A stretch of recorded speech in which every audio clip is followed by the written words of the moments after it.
Hello everyone, I'm Sophie and I'm currently at Kechara Forest Retreat, Bentong, Malaysia. Now I'll continue sharing from the book by my guru, His Eminence, the 25th Sam Tuku Rinpoche. This is the book that I'll be sharing from, a compilation of short story by Sam Rinpoche, Peace. Right, I'll be reading from part 2, chapter 8, page 74. Before that, I will go to a picture to share with you. There you go, the serenity of that. Right, now back to reading, page 74, chapter 8. If we create change, when we do spiritual practice, our perspective changes everything around us, and at the same time, nothing changes. People who feel People who feel lazy and enthusiastic towards their spiritual practice usually do not find a lot of meaning in their lives. This is not because their lives do not have meaning, but because they do not give their lives meaning. If we want to give our life meaning, it is not a matter of acquiring external wealth or necessities. It has nothing to do with outer betterment. If giving our life meaning had to do with our outer achievements and inner betterment at only a very gross level, then we would see drastic changes in our lives once we acquire those material things. If we examine our lives on a deeper level, we will see that we are usually chasing one thing after another. We are constantly pursuing what we call goals, and in the process of chasing after goals, we feel happier. However, we have to ask ourselves if that happiness is permanent. Usually, once we achieve our first goal, we want another goal. We change our goals, we want a higher goal, a better goal, or a different goal. In the process of chasing goals, we lose time and our youth, and we lose our friends. Sometimes we lose our partners and those who are close to us. Sometimes we lose things that really mattered in our lives. We have to take stock and think, when we chase after these goals, they have to be legitimate and they have to bring about some kind of stable, unchanging happiness.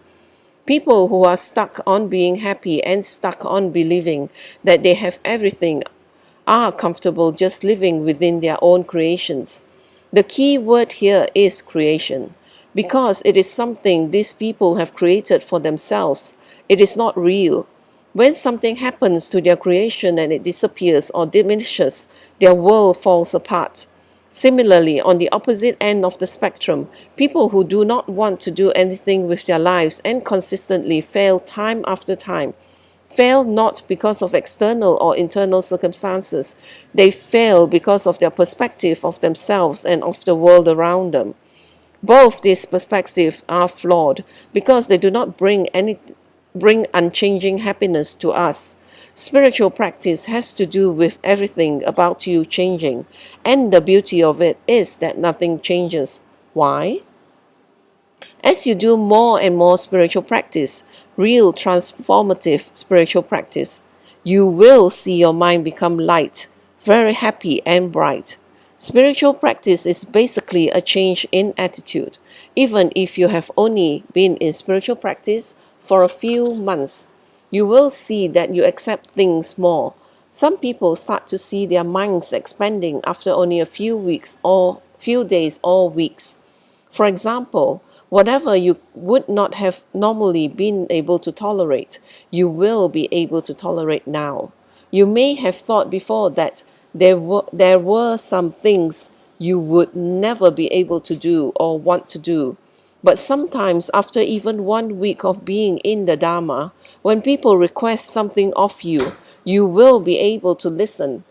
Think about it with your heart and mind and say, yes, I can bear it. The beautiful part about being engaged in spiritual practice is that there will be a lot more coming. Do you know why? Because you will reach a state where you can take everything, you can perceive everything, and you can accept everything. What is the big deal about that transformation? You might think to yourself that you do not want to bear a lot of things. It is not just about bearing things. It is about your attitude. Why should we change our attitude? When we are cushioned and when things are taken care of for us, life will of course be very easy. However, are we sure that life will always be like that? We might be cushioned physically. For example, our parents has given us a house or our partners has bought us a car. But are we cushioned mentally? Do we remain mentally stable and cushioned throughout our relationships with people, in our finances, jobs, and friendships? If we are not cushioned mentally and we are not prepared, our whole world will fall apart the minute something external changes. For example, the minute someone leaves us or we lose some money, our whole reality will fall apart. The minute someone shows us a sour face and says something unpleasant to us, our reality will fall apart. When our reality falls apart, we affect everyone around us. The way we act, the way we talk, and the way we react in these situations will hurt everybody around us. We can cause a lot of damage to people around us by our reactions. Sometimes it takes a long time to recover from the damage, or in the worst cases, people never recover from the damage at all. Therefore, when we do spiritual practice, it changes our minds. It is not that we pray more, meditate more, or read more. Spiritual practice changes our minds because it is a change of attitude or perspective and the way we look at things. Our perspective changes everything around us, and at the same time, nothing changes. Nothing at all.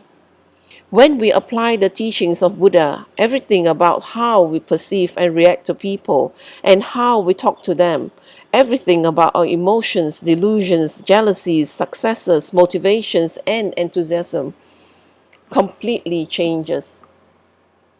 And yet, nothing changes. We remain as we are, and we retain our identity, male, female, Malaysian, foreigners. We like to eat this type of food. We like going to sleep at this time. We like to wear this kind of clothes or dress in this type of fashion.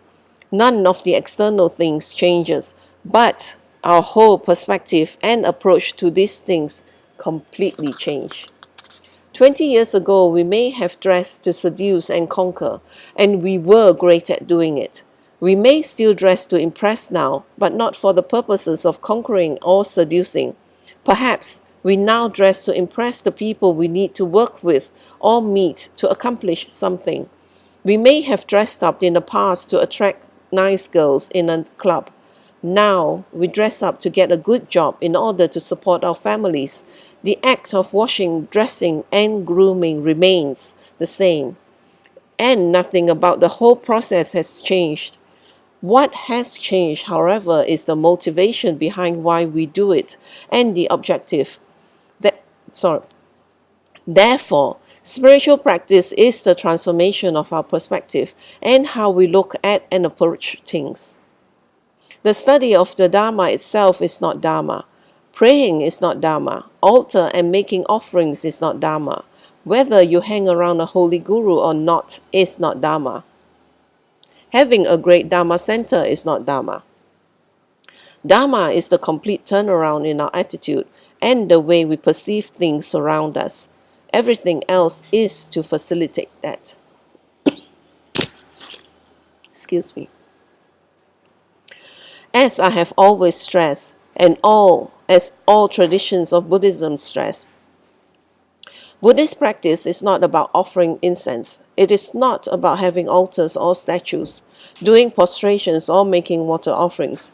It is not just doing Dharma work or charity work. Buddhist practice is perspective. Excuse me. I will give you a clear example. There are people in all religions who know all rituals, the prayers, and how to chant. They attend all the classes and read all the books, but when they deal with people, they are exactly the same as they were the first day they embraced their religion. They are still very mean and are not nice at all. On the other hand, there are also people in every religion whose minds transform as soon as they begin their spiritual practice. from the very first time they hear their minister, pastor, guru, or spiritual guide talk about truth. How can you see that their minds have transformed? They are able to tolerate things that are not tolerable and put up with things that they would not have been able to put up with before. Dharma is not about other people and whether they are practicing Dharma or not. It is not about your neighbors, friends, or anyone else. It is about your ability to tolerate the situations and people around you. Think about this well. Your ability to tolerate people who are not practicing Dharma, who are not doing spiritual practice, or who are not good people. Your ability to put up with them happily and continuously is Dharma. When you reach that stage where you're able to tolerate so much more from others, what you will exude is not negative energy, but positive energy. Every single person who comes to you will leave you feeling happy. Think about how you feel when you go near some people. Some people makes us feel stupid. Some people makes us feel very serious. Sometimes around certain people we feel confused. Some people makes us lose our motivation. We feel very motivated until we speak to them, after which they makes us feel uneasy.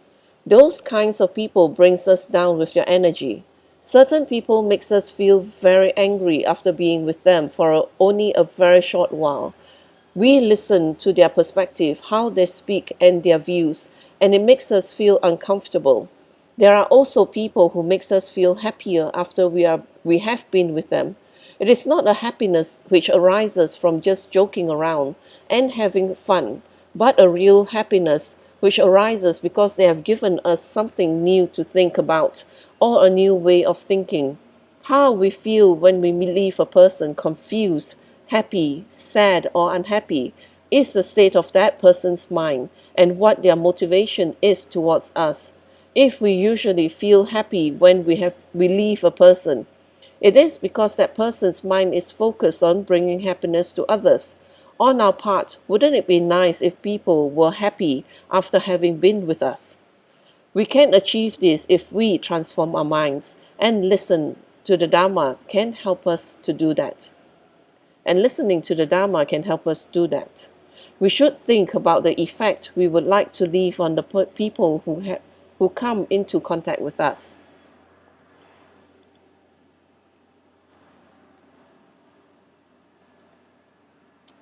With that, I will end this sharing session.